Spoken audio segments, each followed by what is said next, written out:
50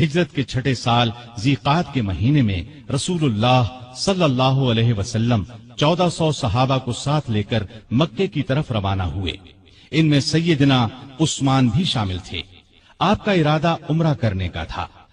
مکے میں قریش کو خبر ہوئی کہ مسلمان مکے کی طرف آ رہے ہیں تو انہوں نے اعلان کر دیا کہ ہم مسلمانوں کو مکے میں داخل نہیں ہونے دیں گے۔ ان کے بہت سے نوجوان مسلمانوں کا راستہ روکنے کے لیے نکل پڑے۔ رسول اللہ صلی اللہ علیہ وسلم کو یہ اطلاع ملی تو آپ نے راستہ بدل لیا اور مکے سے چند میل دور حدیبیہ کے مقام پر پہنچ گئے اور یہیں پڑاؤ ڈال دیا۔ حدیبیہ سے آپ نے قریش کو پیغام بھیجا کہ ہم لڑنے نہیں آئے بلکہ صرف کعبے کی زیارت کے لیے آئے ہیں۔ عمرہ کے بعد ہم واپس مدینے چلے جائیں گے۔ قریش نے اس پیغام کے جواب میں طائف کے ایک رئیس عروہ بن مسعود کو بات چیت کے لیے بھیجا۔ اس وقت وہ مسلمان نہیں ہوئے تھے۔ نبی کریم صلی اللہ علیہ وسلم نے عروہ بن مسعود سے بھی یہی کہا کہ ہم لڑنے کی نیت سے نہیں آئے، صرف عمرہ کریں گے۔ عروہ بن مسعود نے واپس جا کر قریش سے کہا، بھائیو، میں دنیا کے بڑے بڑے بادشاہوں قیصر و کسریٰ اور نجاشی کے درباروں میں گیا ہوں، لیکن میں نے کسی بادشاہ کی اتنی عزت ہوتے نہیں دیکھی جتنی محمد صلی اللہ علیہ وسلم کے ساتھی ان کی کرتے ہیں۔ اللہ کی قسم، جب آپ تھوکتے ہیں تو آپ کے ساتھی اپنے ہاتھ آگے کر دیتے ہیں۔ تھوک ان میں سے کسی کی ہتھیلی پر پڑتا ہے، وہ اس کو اپنے چہرے اور بدن پر مل لیتا ہے۔ جب وہ کوئی حکم دیتے ہیں تو سب اس کی تعمیل کے لیے دوڑ پڑتے ہیں۔ جب آپ وضو کرتے ہیں تو اس وضو کے پانی کے حصول کے لیے یوں محسوس ہوتا ہے جیسے لڑ پڑیں گے۔ آپ کے ہاں جب کوئی بات کرتے ہیں تو بالکل آہستہ اور پست آواز میں۔ آپ کی عظمت کے پیش نظر آپ کی طرف نظر اٹھا کر نہیں دیکھتے۔ میرے خیال میں تو بہتر یہی ہے کہ تم مسلمانوں سے صلح کر لو۔ قریش نے ان کی بات نہ مانی۔ نبی کریم صلی اللہ علیہ وسلم نے پھر ان کے پاس ایک قاصد کو بھیجا۔ قریش نے ان کے ساتھ بدسلوکی کی۔ اب آپ نے عثمان غنی کو بھیجا اور قریش کو پیغام دیا کہ ہم جنگ کے لیے نہیں آئے بلکہ کعبے کی زیارت کے لیے قربانی کے جانور ساتھ لے کر آئے ہیں۔ طواف اور قربانی کر کے ہم واپس چلے جائیں گے۔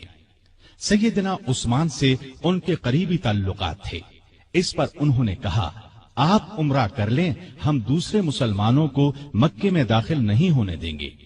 سیدنا عثمان نے جواب دیا، میں رسول اللہ صلی اللہ علیہ وسلم اور دوسرے مسلمانوں کے بغیر عمرہ نہیں کروں گا۔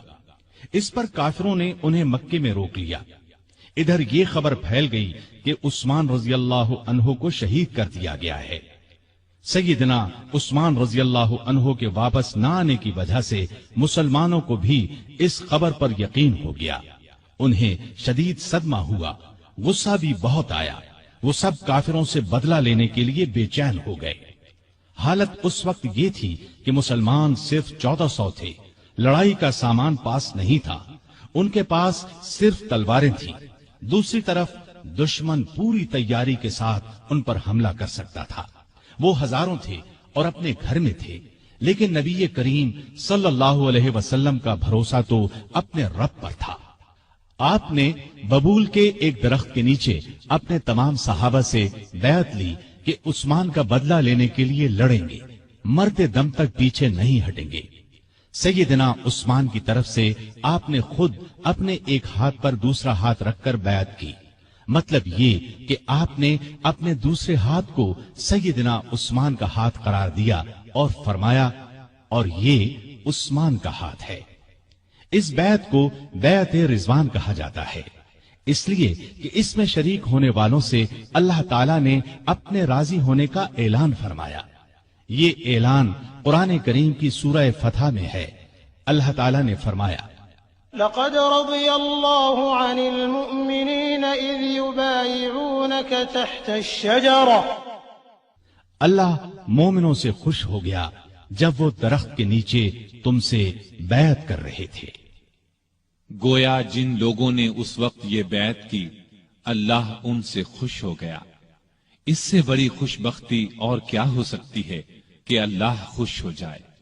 اس لیے سیدنا عثمان غنی رضی اللہ عنہ کی شہادت کی خبر کے باوجود رسول اللہ صلی اللہ علیہ وسلم نے اپنے ایک ہاتھ کو سیدنا عثمان غنی رضی اللہ عنہ کا ہاتھ قرار دے کر اس بیعت میں انہیں بھی شامل کر لیا تھا، تاکہ شہادت کے بہت بڑے مرتبے کے ساتھ ساتھ وہ ان لوگوں میں بھی شامل ہو جائیں جن سے اللہ راضی ہو گیا۔ بیعت کے بعد مسلمان لڑائی کی تیاری کر رہے تھے کہ عثمان غنی رضی اللہ عنہ وہاں پہنچ گئے۔ انہیں زندہ سلامت دیکھ کر مسلمان بہت خوش ہوئے۔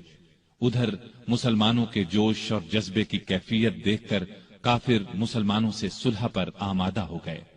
انہوں نے چند شرائط پر مسلمانوں سے صلح کر لی۔ ایک معاہدہ لکھا گیا، اس میں یہ تمام شرائط درج کی گئیں۔ اس معاہدے کا نام صلح حدیبیہ مشہور ہوا اور یہ بیعت رضوان کے نام سے مشہور ہوئی۔ معاہدے کی ایک شرط یہ بھی تھی کہ اس سال مسلمان عمرہ کیے بغیر چلے جائیں۔ اگلے سال ذی قعدہ کے مہینے میں قریش 3 دن کے لیے مکے سے نکل جائیں گے، مسلمان ان دنوں میں عمرہ کر لیں۔ چنانچہ آپ صلی اللہ علیہ وسلم تمام صحابہ کے ساتھ واپس چلے گئے۔ بیعت رضوان کے بعد عثمان غنی رضی اللہ عنہ خیبر کی لڑائی میں شریک ہوئے۔ یہ لڑائی ہجرت کے 7ویں سال محرم کے مہینے میں پیش آئی۔ فتح کے بعد رسول اللہ صلی اللہ علیہ وسلم نے سیدنا عثمان غنی رضی اللہ عنہ کو خیبر میں زمین کا ایک حصہ عنایت فرمایا۔ ہجرت کے 8ویں سال نبی کریم صلی اللہ علیہ وسلم 10,000 صحابہ کے ساتھ مکے کی طرف روانہ ہوئے۔ ان میں سیدنا عثمان غنی بھی شامل تھے۔ مکے کی فتح کے بعد حنین کی لڑائی میں بھی عثمان غنی رضی اللہ عنہ نے شرکت کی۔ اس کے بعد تبوک کی لڑائی کا واقعہ پیش آیا۔ روم کا بادشاہ مدینے پر حملہ کرنا چاہتا تھا۔ نبی کریم صلی اللہ علیہ وسلم نے آگے بڑھ کر اس کا مقابلہ کرنے کا ارادہ فرمایا۔ آپ صلی اللہ علیہ وسلم نے ارد گرد سے بھی مدد کے لیے مسلمانوں کو بلا لیا۔ اس طرح ایک بڑا لشکر جمع ہو گیا۔ اتنے بڑے لشکر کے لیے خوراک، ساز و سامان، ہتھیاروں اور سواریوں کا انتظام ایک مسئلہ تھا۔ اس لیے نبی کریم صلی اللہ علیہ وسلم نے مسلمانوں سے دل کھول کر چندہ دینے کا اعلان کیا اور فرمایا کہ ایسا کرنے والوں کے لیے جنت ہے۔ مسلمانوں نے اس موقع پر ایک دوسرے سے بڑھ چڑھ کر حصہ لیا۔ سیدنا ابو بکر رضی اللہ عنہ گھر کا سارا سامان لے آئے۔ سیدنا عمر فاروق رضی اللہ عنہ گھر کا نصف سامان لے آئے۔ عبد الرحمن بن عوف رضی اللہ عنہ نے 40,000 درہم دیے۔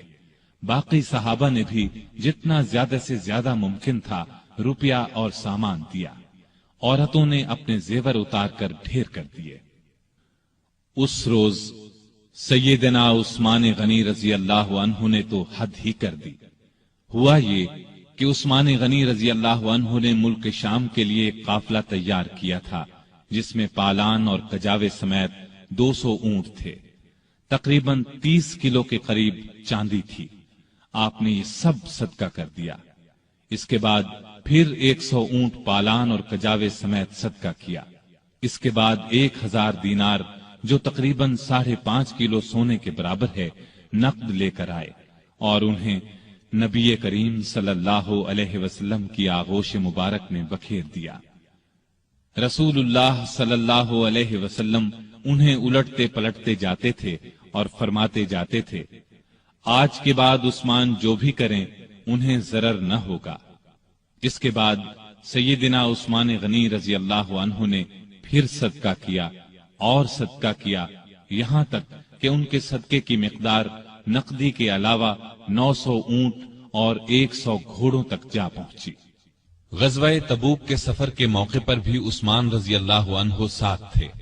واپسی پر ام کلثوم رضی اللہ عنہا چند دن بیمار رہ کر وفات پا گئیں۔ نبی صلی اللہ علیہ وسلم اور عثمان رضی اللہ عنہ کو شدید صدمہ پہنچا۔ ہجرت کا 24واں سال شروع ہونے سے 3 دن پہلے دوسرے خلیفہ سیدنا عمر فاروق رضی اللہ عنہ فجر کی نماز پڑھا رہے تھے کہ ایرانی غلام ابو لؤلؤ فیروز نے ان پر خنجر سے وار کیے۔ اس پر وہ سخت زخمی ہو گئے۔ جب انہیں بچنے کی کوئی امید نہ رہی تو 6 صحابہ کے نام تجویز کیے اور فرمایا کہ ان میں سے کسی ایک کو خلیفہ چن لینا۔ ان 6 صحابہ کے نام یہ ہیں: عثمان، علی، طلحہ، زبیر، عبد الرحمن بن عوف اور سعد بن ابی وقاص رضی اللہ عنہم۔ سیدنا عمر فاروق رضی اللہ عنہ نے 1 محرم کو وفات پائی۔ اس کے بعد 2 دن تک خلافت پر بات ہوتی رہی۔ آخر سیدنا عثمان غنی رضی اللہ عنہ کو خلیفہ چن لیا گیا۔ خلافت کے وقت عمر 70 برس سے زیادہ تھی۔ اپنی شہادت تک تقریباً 12 سال خلیفہ رہے۔ اس عرصے میں کئی نئے ملک اور علاقے فتح ہوئے۔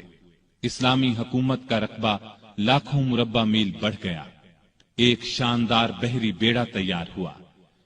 ان کے زمانے میں آذربائیجان سیدنا خالد بن ولید رضی اللہ عنہ کے ہاتھ پر دوبارہ فتح ہوا۔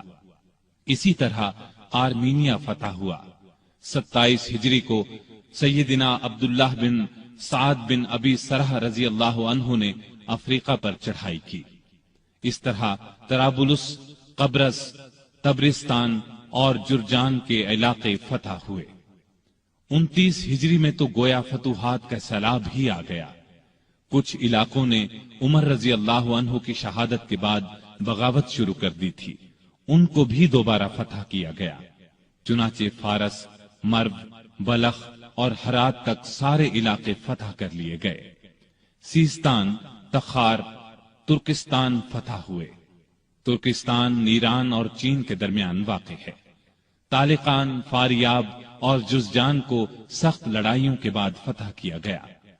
بہت سے علاقے اسلام کے پرچم تلے آ گئے، یہاں تک کہ اسلامی حکومت کی سرحد چین کی سرحد سے جا ملی۔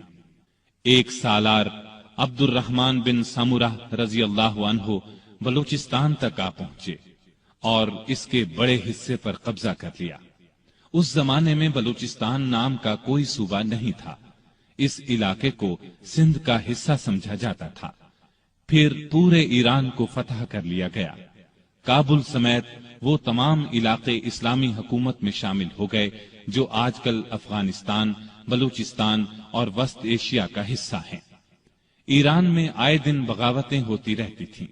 اس کی وجہ یہ تھی کہ ایران کا آخری آتش پرست حکمران یزدگرد ابھی زندہ تھا۔ سیدنا عمر فاروق رضی اللہ عنہ کے زمانے میں وہ بھاگ کر ترکستان چلا گیا تھا۔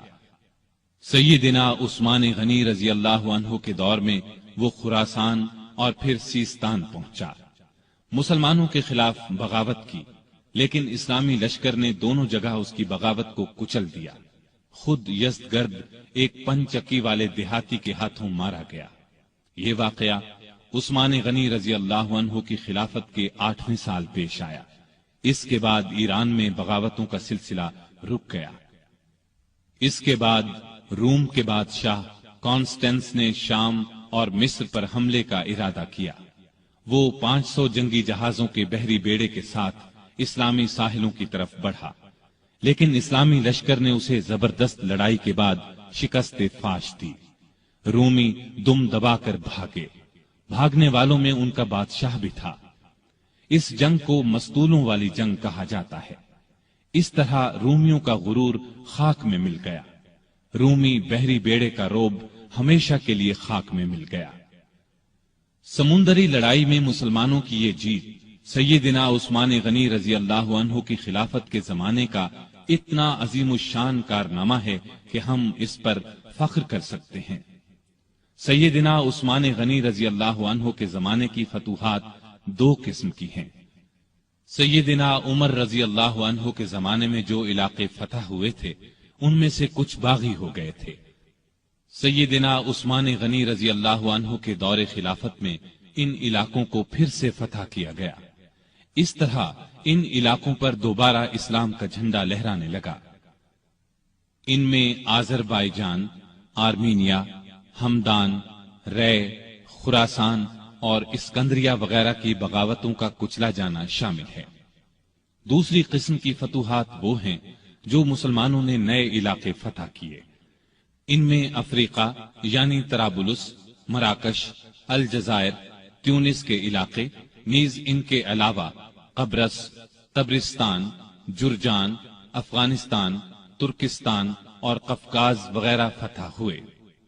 قفقاز کو کوہ قاف بھی کہا جاتا ہے۔ ایران کے بہت سے علاقے عمر رضی اللہ عنہ کے دور میں فتح ہو چکے تھے، کچھ باقی تھے، مثلا طوس، بیحق، نیشاپور، بلخ وغیرہ۔ یہ سب سیدنا عثمان غنی رضی اللہ عنہ کے زمانے میں فتح ہوئے۔ بحری بیڑے کی فتح کے بعد مسلمان بحیرہ روم پر چھا گئے، دنیا کی ایک زبردست بحری طاقت بن گئے۔ شام کے والی سیدنا امیر معاویہ نے سیدنا عثمان کی توجہ اس طرف دلائی کہ ہمیں ہر وقت رومیوں کی طرف سے بحری حملے کا خطرہ رہتا ہے، ان کے مقابلے کے لیے ہمارے پاس بھی بحری بیڑا ہونا چاہیے۔ اس پر انہوں نے بحری بیڑا تیار کرنے کا حکم دیا۔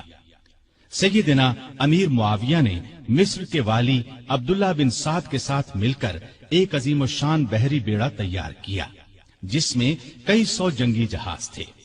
جہاز بنانے کا پہلا کارخانہ مصر میں قائم ہوا۔ بحری بیڑے کے ساتھ بحری فوج بھی قائم کی گئی۔ اس بیڑے کا نصف حصہ شام اور نصف مصر کے ساحل پر رہتا تھا۔ جلد ہی مسلمانوں کی بحری طاقت اس قدر بڑھ گئی کہ انہوں نے قبرص کے جزیرے کو فتح کر لیا۔ پھر مستولوں والی لڑائی میں رومی بحری بیڑے کو شکست دی۔ یہ شکست اس قدر زبردست تھی کہ پھر مدت دراز تک رومیوں کو اسلامی ملکوں پر حملہ کرنے کی جرت نہ ہوئی۔ سیدنا عثمان نے اپنے زمانے میں رفاع عامہ یعنی عام لوگوں کی بھلائی کے بے شمار کام کیے۔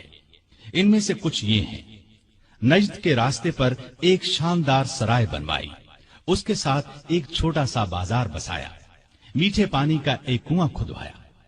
خیبر کی طرف سے کبھی کبھار سیلاب آتا تھا، مدینے سے کچھ فاصلے پر ایک بند تعمیر کرا دیا تاکہ سیلاب کا رخ مدینے کی طرف نہ ہو۔ نہریں کھدوا کر بھی اس کا رخ موڑا گیا۔ اس بند کو بند محظور کہا جاتا ہے۔ کوفے میں مسلمانوں کے لیے ایک عظیم الشان مہمان خانہ بنوایا۔ پورے ملک میں اونٹوں اور گھوڑوں کی پرورش کا بہت اچھا انتظام کیا۔ ان کے لیے جگہ جگہ چراگاہیں بنوائی، ان کے قریب چشمے بنوائے۔ بعض چراگاہیں اتنی بڑی تھیں کہ ان میں کئی کئی ہزار اونٹ اور گھوڑے پرورش پاتے تھے۔ ان چراگاہوں کی نگرانی کرنے والوں کے لیے ان کے ساتھ مکان بنوائے۔ مدینے کی طرف آنے والے تمام راستوں کو اچھے طریقے سے بنوایا تاکہ مسافروں کو کوئی تکلیف نہ ہو۔ ان پر جگہ جگہ چوکیاں اور سرائیں بنوائیں، چشموں کے پانی کا انتظام کیا، سڑکیں بنوائیں، ندی نالوں اور دریاؤں پر پل بنوائے، مختلف شہروں میں مساجد تعمیر کروائیں۔ آپ کے زمانے میں مدینے میں ایک بڑا بیت المال تھا۔ اس کے علاوہ ہر صوبے میں ایک بیت المال ہوتا تھا۔ یہ گویا سرکاری خزانے تھے۔ ان سے حقداروں کو حق دیا جاتا، محتاجوں کی مدد کی جاتی۔ بے شمار نئے علاقے فتح ہونے کی وجہ سے ملک کی آمدنی بہت بڑھ گئی تھی۔ چنانچہ جن لوگوں کو بیت المال سے وظیفے ملتے تھے ان میں 100 درہم کا اضافہ کر دیا گیا۔ رمضان میں امہات المومنین یعنی امت کی ماؤں کو 2 درہم روزانہ، جبکہ دوسرے لوگوں کو 1 درہم بیت المال سے دیا جاتا تھا۔ اس کے علاوہ انہیں کھانا بھی دیا جاتا۔ مقدمات کا فیصلہ کرنے کے لیے جگہ جگہ قاضی مقرر تھے۔ قاضی عالم لوگوں کو مقرر کیا جاتا تھا، انہیں معقول تنخواہیں دی جاتی۔ قاضی حاکم کے ماتحت نہیں ہوتے تھے۔ اس طرح وہ ہر مقدمے کا فیصلہ قرآن اور حدیث کے مطابق کرتے تھے۔ ان پر کسی کا کوئی دباؤ نہیں ہوتا تھا۔ بڑے بڑے شہروں میں مفتی بھی تھے۔ قاضی حضرات کو کسی مسئلے میں کوئی مشکل پیش آتی تو وہ مفتیوں سے فتویٰ طلب کرتے، ان کے فتووں کے مطابق فیصلہ کرتے۔ حکومت کے کاموں میں سیدنا عثمان بڑے بڑے بزرگ صحابہ سے مشورے لیتے تھے۔ آپ ساری زندگی اپنے مال سے دین کی خدمت کرتے رہے۔ ایک خدمت یہ تھی کہ تمام مسلمانوں کو قرآن پاک کی ایک قرات پر جمع کر دیا، حرم شریف میں توسیع کروائی، ارد گرد کے مکانات خرید کر یہ کام کروایا۔ آپ نے خانہ کعبہ پر پہلی بار نہایت قیمتی غلاف چڑھایا۔ اس سے پہلے معمولی غلاف ہوتا تھا۔ مسجدوں میں خوشبوؤں کی دھونی آپ کے زمانے سے شروع ہوئی، صفوں کو سیدھا رکھنے کے لیے آدمی مقرر کیے۔ سیدنا عثمان غنی رضی اللہ عنہ اسلام کی تبلیغ اور اشاعت کا بہت خیال رکھتے تھے، دوسرے مذاہب کے لوگوں سے بہت اچھا سلوک کرتے تھے۔ مختصر یہ کہ آپ کے دور میں بہت شاندار کام ہوئے، اسلام نے بہت ترقی کی، لیکن افسوس آپ کی خلافت کے آخری چند سال بہت مشکلات میں گزرے۔ اس کی وجہ وہ فتنے تھے جو اندر ہی اندر پک رہے تھے، سلگ رہے تھے۔ فتنوں کی یہ آگ پھر بھڑک اٹھی۔ سیدنا عثمان غنی رضی اللہ عنہ کے خلاف فتنے برپا کرنے والے وہ لوگ تھے جو اپنے آپ کو مسلمان کہتے تھے، لیکن اصل میں وہ مسلمان نہیں تھے۔ انہوں نے مسلمانوں کا روپ دھار لیا تھا، اور یہ روپ انہوں نے دھارا ہی اس لیے تھا کہ مسلمانوں کی جڑوں کو کھوکھلا کریں، ان کے خلاف سازشیں کریں، فتنے جگائیں، انہیں آپس میں لڑا دیں تاکہ مسلمان کمزور سے کمزور ہوتے چلے جائیں۔ سیدنا عثمان غنی رضی اللہ عنہ کے خلاف سازشوں کا بازار جن لوگوں نے گرم کیا، ان کا سردار عبداللہ بن سبا تھا۔ یہ یہودی نسل کا ایک مکار آدمی تھا، اس نے پرہیزگاری کا لباس اوڑھ رکھا تھا، لوگ اس کی باتوں میں آتے چلے گئے، بے شمار لوگوں کو اس نے اپنا ہم خیال بنا لیا۔ اس نے سیدنا عثمان غنی رضی اللہ عنہ اور ان کے گورنروں کے خلاف لوگوں کو بھڑکانا شروع کر دیا۔ وہ ان کے ہر کام میں نقص نکالنے لگا، ان پر بے جا الزامات لگانے لگا۔ بہت سے کمزور ایمان والے لوگ اس کے گرد جمع ہو گئے، ان میں ایسے لوگ بھی تھے جو نئے نئے مسلمان ہوئے تھے، ان میں ابھی پختگی نہیں آئی تھی۔ کوفہ، بصرہ اور مصر میں اس نے سازشوں کا جال بچھا دیا۔ یہ جال اس قدر مہارت سے بچھایا گیا کہ بعض نیک دل لوگ بھی شک میں پڑ گئے کہ کہیں واقعی تو ایسا نہیں ہے۔ ایسے لوگوں میں بھی بے چینی پھیل گئی، پھر بے چینی کی یہ لہر مدینے کے لوگوں تک جا پہنچی۔ عبداللہ بن سبا اور اس کے حامیوں نے فتنے اور سازش کی یہ آگ الزامات کے ذریعے لگائی۔ اس نے الزام لگایا کہ عثمان غنی رضی اللہ عنہ نے اپنے رشتہ داروں کو خوش کرنے کے لیے انہیں بڑے بڑے عہدوں پر مقرر کر رکھا ہے۔ انہوں نے بیت المال سے بڑی بڑی رقمیں ایسے لوگوں کو دیں جو ان کے حقدار نہیں تھے، بلکہ زیادہ تر ان کے رشتہ دار تھے۔ طرابلس کی جنگ سے جو مال غنیمت حاصل ہوا، اس کا 5واں حصہ بیت المال کا حق تھا، لیکن انہوں نے مصر کے گورنر عبداللہ بن سعد کو دے دیا۔ جب سیدنا عثمان غنی رضی اللہ عنہ تک یہ باتیں پہنچیں تو انہوں نے بھرے مجمع میں ان الزامات کے یہ جوابات دیے۔ میں نے ان لوگوں کو خوش کرنے کے لیے نہیں، بلکہ لائق، بہادر اور بھروسے کے قابل سمجھ کر اونچے عہدوں پر مقرر کیا ہے۔ میں اپنے خاندان والوں سے واقعی محبت کرتا ہوں، لیکن ان کی خاطر ظالم نہیں بن سکتا۔ میں ان کے صرف وہی حق ادا کرتا ہوں جو واجب ہیں، ان کو دل کھول کر دیتا ہوں تو بیت المال سے نہیں، اپنے ذاتی مال میں سے دیتا ہوں۔ مسلمانوں کا مال میں اپنے لیے حلال سمجھتا ہوں اور نہ کسی دوسرے کے لیے۔ طرابلس کی لڑائی میں عبداللہ بن سعد اسلامی فوج کے سپاہ سالار تھے۔ میں نے ان سے وعدہ کیا تھا کہ اگر آپ لڑائی میں کامیاب ہوئے تو غنیمت کے مال کا 5واں حصہ آپ کو دیا جائے گا۔ فتح کے بعد میں نے اپنے وعدے کے مطابق یہ حصہ انہیں دیا، لیکن جب دوسرے مسلمانوں نے اس بات کو پسند نہ کیا تو میں نے یہ حصہ ان سے لے کر بیت المال میں جمع کرا دیا۔ اب اس میں اعتراض والی بات کون سی رہ گئی؟ اس کے علاوہ ان پر ایک چراہ گاہ کے بارے میں بھی الزام تھا۔ یہ چراہ گاہ مدینے کے قریب بنائی گئی تھی۔ سیدنا عثمان غنی رضی اللہ عنہ نے اس کو حکومت کی ملکیت قرار دیا، عام لوگوں کو اس سے فائدہ اٹھانے سے روک دیا۔ اس الزام کے جواب میں انہوں نے یہ کہا کہ اس چراہ گاہ کو مجھ سے پہلے ہی سرکاری بنا دیا گیا تھا تاکہ سرکاری گھوڑے اور اونٹ وہاں چر سکیں۔ میں نے اس میں عام لوگوں کو مویشی چرانے سے نہیں روکا۔ میرے پاس تو صرف 2 اونٹ ہیں جو میں نے حج کے لیے رکھ چھوڑے ہیں۔ خلافت سے پہلے میں سب سے زیادہ اونٹوں اور بکریوں کا مالک تھا۔ اب ان 2 اونٹوں کے سوا میرے پاس کوئی جانور نہیں ہے۔ یعنی میں اس چراگاہ میں اپنے مویشی نہیں چراتا۔ ان کے علاوہ سیدنا عثمان پر اور بھی ایسے الزامات لگائے گئے تھے جن کی سرے سے کوئی حقیقت ہی نہیں تھی۔ بعض باتوں کا بتنگڑ بنا دیا گیا تھا۔ ادھر فساد پھیلانے والے لوگ کسی بات کے جواب پر کوئی توجہ نہیں دیتے تھے۔ ان کی تو بس ایک ہی ضد تھی کہ سیدنا عثمان کو خلیفہ نہ رہنے دیا جائے۔ جب یہ لوگ دوسروں کو کھلم کھلا بغاوت پر ابھارنے لگے تو سیدنا عثمان نے صوبوں کے تمام گورنروں کو مدینے میں طلب کر کے ان سے مشورہ کیا کہ اس شورش کو کیسے رفع کیا جائے۔ بعض نے رائے دی کہ فساد پھیلانے والوں کو سخت سزائیں دی جائیں، لیکن سیدنا عثمان بہت نرم مزاج تھے، ایسا کرنا پسند نہ کیا۔ دوسری کسی رائے پر بھی اتفاق نہ ہو سکا۔ سارے گورنر اپنے اپنے علاقوں کی طرف واپس روانہ ہو گئے۔ ان کے جانے کے بعد سیدنا عثمان نے شورش دور کرنے کے لیے 3 کام کیے۔ ایک یہ کہ کوفے کا گورنر سعید بن عاص کی جگہ بزرگ صحابی ابو موسیٰ اشعری کو مقرر فرمایا، کیونکہ کوفے کے باغی سعید بن عاص کے دشمن بن چکے تھے اور انہوں نے یہ مطالبہ کیا تھا کہ ابو موسیٰ اشعری کو کوفے کا گورنر بنایا جائے۔ دوسرا یہ کہ چند صحابہ کو تمام صوبوں میں یہ تحقیق کرنے کے لیے بھیجا کہ لوگوں کی جائز شکایات کیا ہیں اور ان کو کیسے دور کیا جا سکتا ہے۔ تیسرا یہ کہ ملک بھر میں اعلان کرا دیا کہ جس کسی کو مجھ سے یا میرے کسی حاکم سے کوئی شکایت ہو وہ حج کے موقع پر پیش کرے، میں یہ شکایت دور کر دوں گا اور ظالم سے مظلوم کا حق دلاؤں گا۔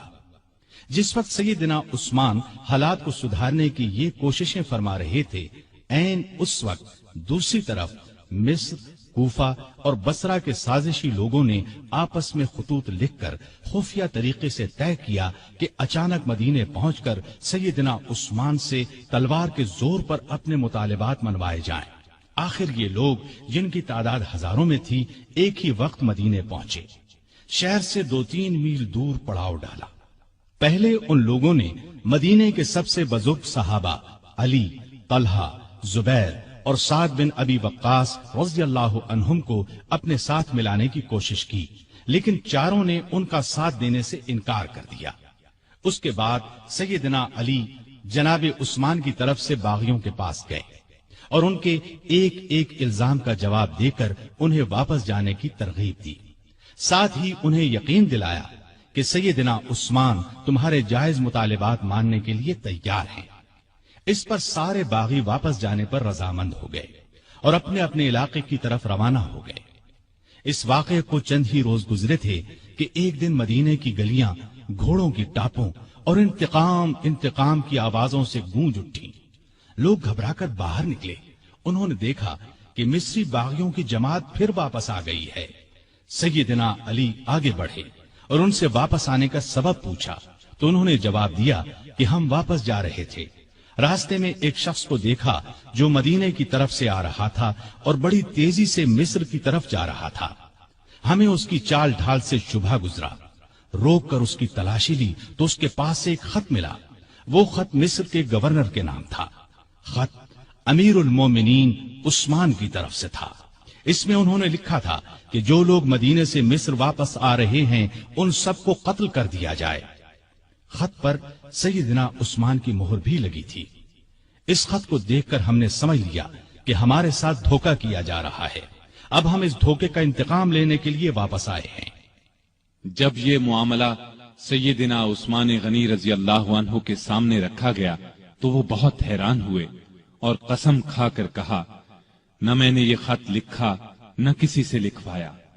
اس پر لوگوں نے خیال ظاہر کیا کہ یہ خط سیدنا عثمان کے مشیر مروان بن حکم نے ان کی اجازت کے بغیر لکھا ہے۔ ادھر باغی تو فساد پر تلے ہوئے تھے۔ انہوں نے کہا، خط چاہے کسی نے لکھا ہو، اس کے ذمہ دار خلیفہ ہی ہیں، اس لیے وہ خلافت سے الگ ہو جائیں۔ اسی دوران میں کوفہ اور بصرہ کے لوگ بھی واپس آ گئے۔ ان سے پوچھا گیا کہ تم لوگوں کے راستے تو الگ الگ ہیں، پھر تم کس طرح راستے سے پلٹ آئے ہو؟ انہوں نے کوئی جواب نہ دیا اور مصریوں میں شامل ہو گئے۔ سیدنا عثمان غنی رضی اللہ عنہ نے باغیوں کو جواب دیا، جب تک مجھ میں جان ہے خلافت سے الگ نہیں ہوں گا۔ میں تمہاری ہر جائز شکایت کو دور کرنے کے لیے تیار ہوں، لیکن تمہارے کہنے سے خلافت کی قمیص کو نہیں اتاروں گا، اس لیے کہ یہ قمیص مجھے اللہ نے پہنائی ہے، اور مجھے رسول اللہ صلی اللہ علیہ وسلم نے فرمایا تھا کہ اللہ تعالیٰ تجھے قمیص پہنائے گا، پھر اسے اتارنے کے لیے لوگ آئیں گے تو اسے نہ اتارنا۔ میں نہ تو تلوار کے زور پر خلیفہ بنا تھا اور نہ کوئی تلوار کے زور پر مجھے خلافت سے الگ کر سکتا ہے۔ میں رسول صلی اللہ علیہ وسلم کی وصیت کے مطابق آخری دم تک صبر کروں گا۔ ان کا یہ جواب سن کر سارے باغی آگے بڑھے اور امیر المؤمنین سیدنا عثمان غنی کے گھر کو گھیرے میں لے لیا۔ باغیوں نے ان کے گھر کو کئی دن تک گھیرے میں رکھا۔ ان دنوں میں ان ظالموں نے بہت گھٹیا حرکات کی، ان کے گھر میں پانی اور خوراک تک جانے سے روک دیا۔ ایک روز ام المؤمنین سیدہ ام حبیبہ رضی اللہ عنہا نے کھانے پینے کی کچھ چیزیں لے کر سیدنا عثمان غنی تک جانے کی کوشش کی، لیکن ظالم باغیوں نے ان کی بے ادبی کی اور آگے نہ جانے دیا۔ ایک روز سیدنا علی رضی اللہ عنہ نے اپنے چند آدمیوں کے ذریعے پانی کی 3 مشکیں بھجوائیں۔ ان آدمیوں کو باغیوں نے روکا، لیکن وہ لڑ بھیڑ کر اور کئی زخم کھا کر پانی کی مشکیں اندر لے جانے میں کامیاب ہو گئے۔ ایک دو بار پڑوس کے گھروں سے بھی خوراک اور پانی کی مدد پہنچی، لیکن یہ اتنی کم ہوتی تھی کہ بڑی مشکل سے 1-2 دن گزرتے تھے۔ مدینے میں جتنے بھی بزرگ اور جلیل القدر صحابہ موجود تھے، ان سب نے باغیوں کو بہت سمجھایا، لیکن باغیوں نے ان کا بھی لحاظ نہ کیا، کوئی بات نہ مانی۔ خود امیر المؤمنین سیدنا عثمان غنی رضی اللہ عنہ نے کئی مرتبہ باغیوں کو سمجھانے کی کوشش کی، مکان کی چھت پر جا کر کئی مرتبہ ان کے سامنے بہت با اثر تقاریر کی، انہیں یاد دلایا کہ رسول اللہ صلی اللہ علیہ وسلم جب مدینے تشریف لائے تھے تو مسجد نبوی کے لیے جگہ تنگ تھی۔ آپ نے اعلان فرمایا تھا کہ جو شخص مسجد کے لیے زمین خریدے گا اسے جنت میں جگہ ملے گی۔ میں نے ہی یہ جگہ خرید کر مسجد میں شامل کی تھی، لیکن آج تم مجھے اس مسجد میں نماز پڑھنے سے روکتے ہو۔ ہجرت کے بعد سارے مدینے میں بس ایک ہی کنواں تھا۔ رسول اللہ صلی اللہ علیہ وسلم نے اعلان فرمایا تھا کہ جو شخص اس کنویں کو خرید کر مسلمانوں کے لیے پانی عام کرے گا اس کے لیے جنت ہے۔ کیا تمہیں علم نہیں ہے کہ میں نے ہی یہ کنواں خرید کر مسلمانوں کے حوالے کیا تھا، لیکن آج تم نے مجھ پر اس کا پانی بند کر دیا ہے۔ رسول اللہ صلی اللہ علیہ وسلم کے ساتھ میرا کیا تعلق تھا، کیا تم یہ بھی نہیں جانتے؟ ان کی یہ تمام باتیں بھی پتھر دل باغیوں کو ہلا نہ سکی۔ ان ظالموں نے امیر المؤمنین کے مکان کو آنے والے تمام راستوں پر پہرے بٹھا دیے تاکہ مدینے کے لوگ ان کی مدد کو نہ پہنچ سکیں۔ پھر بھی 700 بہادر مسلمان ہتھیار لگا کر کسی نہ کسی طرح سیدنا عثمان غنی رضی اللہ عنہ کے پاس پہنچ گئے اور امیر المؤمنین سے کہا، اگر آپ اجازت دیں تو ہم ان باغیوں سے لڑیں۔ اس پر عثمان غنی رضی اللہ عنہ نے فرمایا، میں تم لوگوں کو اللہ کا واسطہ دیتا ہوں کہ کوئی شخص میرے لیے اپنا خون نہ بہائے۔ اس پر چند نوجوانوں کے سوا نہ چاہتے ہوئے بھی باقی لوگ واپس چلے گئے۔ سیدنا عثمان غنی رضی اللہ عنہ نے یہ بھی پسند نہ فرمایا کہ رسول اللہ صلی اللہ علیہ وسلم کے شہر کو چھوڑ کر کسی دوسرے شہر چلے جائیں۔ وہ تمام مصیبتیں صبر اور شکر سے برداشت کرتے رہے، لیکن گوارا نہ کیا کہ لوگ ان کی خاطر ایک دوسرے کا خون بہائیں۔ ادھر مدینے میں یہ ہو رہا تھا، ادھر مکے میں حج ہو رہا تھا۔ اکثر لوگ حج کے لیے گئے ہوئے تھے۔ باغی بھی یہ سوچ رہے تھے کہ حج کے بعد لوگ مدینے کا رخ کریں گے اور موقع ہاتھ سے نکل جائے گا، چنانچہ وہ سیدنا عثمان کے قتل کا مشورہ کرنے لگے۔ سیدنا عثمان کو ان کے ارادے کی خبر ہوئی تو انہوں نے مکان کی چھت پر کھڑے ہو کر باغیوں کے سامنے یہ تقریر کی، لوگو، آخر تم مجھے کس جرم میں قتل کرنا چاہتے ہو؟ اسلام 3 صورتوں کے علاوہ کسی مسلمان کے قتل کرنے کی اجازت نہیں دیتا، یا تو وہ اسلام لانے کے بعد اس سے پھر جائے، یا شادی کے بعد بدکاری کرے، یا کسی کو جان بوجھ کر قتل کرے۔ اللہ کی قسم میں نے ان تینوں میں سے کوئی گناہ نہیں کیا، پھر تم میرے خون کے پیاسے کیوں ہو؟ باغیوں پر اس تقریر کا بھی کوئی اثر نہ ہوا۔ انہوں نے 18 ذوالحج 35 ہجری کو امیر المومنین کے مکان پر حملہ کر دیا۔ گھر کے بڑے دروازے پر حسن بن علی، عبداللہ بن زبیر، محمد بن طلحہ رضی اللہ عنہم اور کچھ دوسرے نوجوان پہرا دے رہے تھے۔ انہوں نے باغیوں کا زبردست مقابلہ کیا اور زخم کھا کر بھی انہیں اندر داخل نہ ہونے دیا۔ اب 4 باغی ساتھ کے ایک مکان کے ذریعے دیوار پھاند کر اندر داخل ہو گئے۔ اس وقت سیدنا عثمان روزے سے تھے اور قرآن پاک کی تلاوت کر رہے تھے۔ ظالموں نے لوہے کی ایک سلاخ، نیزے اور تلوار سے ان پر وار کیے۔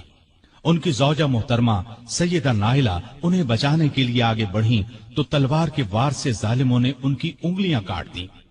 اس طرح ظالموں نے 82 سالہ نہت امیر المومنین سیدنا عثمان رضی اللہ عنہ کو شہید کر دیا۔ انا للہ و انا الیہ راجعون۔ انہیں شہید کر دیا جنہوں نے اپنے آپ کو بچانے کے لیے ان کا خون بہانا پسند نہیں فرمایا تھا، ورنہ وہ فوج بلا کر ان سب کو قتل کروا سکتے تھے۔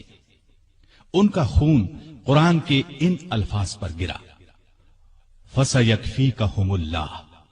وہ جمعے کے دن کا تیسرا پہر تھا۔ ان کی شہادت کی خبر سن کر لوگ سناٹے میں آ گئے۔ ان کے گمان میں بھی نہیں تھا کہ بات یہاں تک پہنچ جائے گی۔ جنازہ رات کے وقت لے جایا گیا، ڈر تھا کہ باغی ناش کی بے حرمتی نہ کریں۔ اس مظلوم شہید کو بقیع الغرقد المعروف جنت البقیع میں دفن کیا گیا۔ آپ بہت خوبصورت تھے، ہمیشہ صاف ستھرا لباس پہنتے تھے، لیکن ایسا لباس نہیں پہنتے تھے جس سے غرور پیدا ہو۔ گھر کے افراد کو بھی ایسا لباس نہیں پہننے دیتے تھے۔ غذا عام طور پر سادہ اور نرم کھاتے تھے۔ اپنی روزی کپڑے اور غلے وغیرہ کی تجارت سے کماتے تھے۔ بہت دیانتدار اور کامیاب تاجر تھے۔ اپنی دولت اللہ کے راستے میں لٹاتے رہتے تھے۔ بہت زیادہ صفائی پسند تھے۔ جس دن سے مسلمان ہوئے تھے ہر روز غسل فرماتے تھے۔ خوشبو بہت پسند تھی۔ فرض نمازوں اور روزوں کی سختی سے پابندی کے علاوہ نفلی عبادت بھی بہت کرتے تھے۔ اکثر تیسرے دن روزہ رکھتے، رات کو صرف اتنا کھاتے کہ انسان زندہ رہ سکے۔ بعض اوقات تو ساری رات عبادت میں گزار دیتے۔ قرآن مجید کی تلاوت کا بہت زیادہ شوق تھا۔ تلاوت کے بغیر کوئی دن نہ گزرتا تھا۔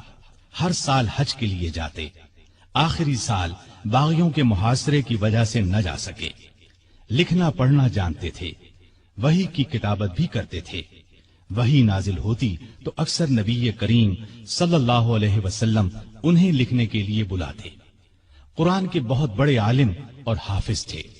رسول اللہ صلی اللہ علیہ وسلم کی 146 احادیث آپ کے ذریعے سے امت تک پہنچی۔ شریعت کے مسائل سے بخوبی واقف تھے۔ لوگ ان سے مسئلے پوچھتے تھے۔ نبی کریم صلی اللہ علیہ وسلم کی دوسری بیٹی سیدہ ام کلثوم کی وفات کے بعد آپ نے کچھ اور نکاح بھی کیے۔ 9 یا 7 بیٹیاں اور 8 بیٹے ہوئے۔ 2 بیٹے بچپن ہی میں فوت ہو گئے۔ ان کے ایک بیٹے ابان نے شہرت پائی، بنو امیہ کی حکومت میں اونچے عہدوں پر کام کیا۔ حیا سیدنا عثمان میں بہت زیادہ تھی، حتیٰ کہ فرشتے بھی ان سے حیا کرتے تھے۔ اللہ کا خوف بہت تھا۔ موت، قبر اور قیامت کا ہر وقت خیال رہتا۔ آپ کی سخاوت انتہا کو پہنچی ہوئی تھی۔ کوئی دن ایسا نہیں گزرتا تھا جس میں وہ خیرات نہ کرتے ہوں۔ وہ اللہ تعالی کے اس ارشاد کی مکمل تصویر تھے۔ جو لوگ ضرورت مندوں کے لیے دل کو تنگ کیے بغیر اپنا مال خرچ کرتے ہیں وہی کامیاب ہیں۔ سیدنا عثمان غنی رضی اللہ عنہ نے بئر روما خرید کر مسلمانوں کے لیے عام کر دیا۔ مسجد نبوی کی توسیع کے لیے زمین خریدی۔ سیدنا علی رضی اللہ عنہ کی سیدہ فاطمہ رضی اللہ عنہا سے شادی کا موقع آیا تو انہوں نے اپنی زرہ سیدنا عثمان رضی اللہ عنہ کے ہاتھ 480 درہم میں بیچ دی۔ عثمان رضی اللہ عنہ نے اس رقم کے ساتھ وہ زرہ بھی انہیں واپس تحفے میں دے دی۔ تبوک کے موقع پر تو ان کی دریا دلی کی انتہا نہ رہی۔ قحط کے موقع پر غلے سے لدے ہوئے اونٹ لوگوں میں تقسیم کر دیے۔ ہر جمعے کو ایک غلام آزاد کرتے تھے۔ کسی جمعے نہ کر پاتے تو آئندہ جمعے 2 غلام آزاد کرتے۔ اپنی خلافت کے زمانے میں بیت المال سے اپنی ذات کے لیے 1 درہم بھی نہ لیا، اگرچہ وہ کم از کم 5000 درہم ہر سال لینے کے حقدار تھے۔ 12 سالہ خلافت میں 60,000 درہم گویا انہوں نے مسلمانوں کے لیے چھوڑ دیے۔ آپ رضی اللہ عنہ میں سادگی انتہا کو پہنچی ہوئی تھی۔ اپنے کام اپنے ہاتھوں سے کرتے تھے۔ ایک مرتبہ ایک غلام نے سیدنا عثمان غنی رضی اللہ عنہ کو دعوت دی۔ اس کی دعوت خوشی سے قبول کر لی۔ نہایت صابر تھے، تمام مصیبتیں نہایت صبر سے برداشت کی، اپنے حامیوں کو مخالفین پر تلوار نہ اٹھانے دی۔ نبی اکرم صلی اللہ علیہ وسلم سے آپ کو بے انتہا محبت تھی۔ ایک مرتبہ نبی کریم صلی اللہ علیہ وسلم کے گھر میں 4 دن کا فاقہ تھا۔ سیدنا عثمان غنی رضی اللہ عنہ کو پتہ چلا تو فوراً بہت سا آٹا، کھجوریں، 1 بکرا اور 300 درہم لے کر حضور صلی اللہ علیہ وسلم کے گھر پہنچے۔ اس وقت آپ صلی اللہ علیہ وسلم گھر میں نہیں تھے۔ انہوں نے یہ چیزیں بی بی عائشہ رضی اللہ عنہا کے حوالے کی۔ تھوڑی دیر بعد کچھ روٹیاں اور بھنا ہوا گوشت بھی دے آئے۔ نبی صلی اللہ علیہ وسلم گھر تشریف لائے تو سیدہ عائشہ صدیقہ رضی اللہ عنہا نے آپ صلی اللہ علیہ وسلم کو بتایا کہ عثمان یہ سامان دے گئے ہیں۔ آپ صلی اللہ علیہ وسلم یہ سن کر گھر نہیں ٹھہرے، فوراً مسجد میں تشریف لے گئے اور ہاتھ اٹھا کر دعا مانگی، اے اللہ، میں عثمان سے راضی ہو گیا ہوں، تو بھی عثمان سے راضی ہو جا۔ یہ الفاظ نبی کریم صلی اللہ علیہ وسلم نے 3 بار دہرائے۔ جس ہاتھ سے سیدنا عثمان غنی رضی اللہ عنہ نے نبی کریم صلی اللہ علیہ وسلم سے بیعت کی تھی، اس ہاتھ سے ساری زندگی گندی چیز کو نہیں چھوا۔ باغیوں کی شورش بڑھی تو امیر معاویہ رضی اللہ عنہ نے پیشکش کی کہ آپ میرے پاس شام آ جائیں، یہاں آپ ہر طرح سے محفوظ رہیں گے۔ اس پر فرمایا، چاہے میری گردن کٹ جائے، میں رسول اللہ صلی اللہ علیہ وسلم کے شہر کو نہیں چھوڑ سکتا۔ نبی کریم صلی اللہ علیہ وسلم کو بھی آپ سے اتنی ہی محبت تھی، اس لیے اپنی 2 بیٹیاں آپ کے نکاح میں دیں۔ سیدنا عثمان غنی رضی اللہ عنہ ان 10 صحابہ میں سے ایک ہیں جنہیں جنت کی خوشخبری نبی کریم صلی اللہ علیہ وسلم نے اس دنیا ہی میں دے دی تھی۔ رسول اللہ صلی اللہ علیہ وسلم کا یہ بھی فرمان ہے، عثمان رضی اللہ عنہ جنت میں میرے ساتھی ہیں۔ سیدنا عثمان غنی رضی اللہ عنہ کے چند قول یہ ہیں، اس نے اللہ کا حق نہیں جانا جس نے لوگوں کا حق نہیں جانا۔ حقیر سے حقیر پیشہ اختیار کرنا ہاتھ پھیلانے سے بہتر ہے۔ غریب کا 1 روپیہ خیرات کرنا دولت مند کے 1 لاکھ روپے خیرات کرنے سے بہتر ہے۔ اپنے رب کے سوا کسی سے امید نہ رکھو۔ گناہ کسی نہ کسی صورت دل کو بے قرار رکھتا ہے۔ سب سے برا آدمی وہ ہے جو لوگوں کی برائیاں بیان کرتا پھرے۔ اللہ تعالی سیدنا عثمان غنی رضی اللہ عنہ پر رحمتیں نازل فرمائے، آمین۔